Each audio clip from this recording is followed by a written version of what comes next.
Roy Rosales sent me this message back in September. With his concerns, he believed local veterans were being turned away from emergency funding that they needed, and he was one of them.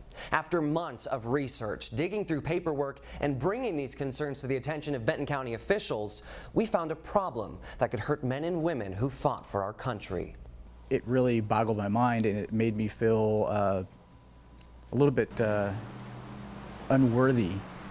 Why am I being denied such a simple service? A simple service, but one that he needed at that time. It all started here at the Kennewick VFW. You submit an application and you either get the funding or you don't. Or in this case, those tax dollars don't get put to use in a way they're intended to. When I asked them why am I denied these benefits, I told them I have an honorable discharge. And they said it's because I did not meet my initial military obligation. Rosales was only 1 month shy of his 4 years of service before his commanding officer released him.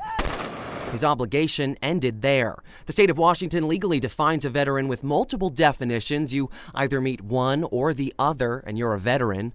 But that's not how it worked in Benton County. Fellow veterans stating that they were following rules and regulations. But the wrong way. Pat Powell has led the Veterans Advisory Board for years, and he even wrote a letter to a Washington legislator when he questioned the law. He thought a veteran had to meet both legal definitions. He also thought the honorable discharge didn't warrant what he called entitlement. Sorry, you're not eligible because this is how we interpret the RCW. How can someone sit there, especially another veteran, say, sorry, Mr. Veteran, you're not qualified? Now, these people on this Veterans Advisory Board, they're just citizens. That's correct, but that's why we have them to advise us on, what the decision is, and we take that advice very seriously. And if they feel that someone doesn't qualify, then we usually take that advice and move forward with that. What if they were wrong in this case? If they were wrong in this case, then we would make every effort to rectify that. Rosales had used the fund back in 2010. He had no issues. So when he applied again this past September, why the sudden change? It's a good question. If someone was served in the past that was not eligible now, then that must have been in error in the past.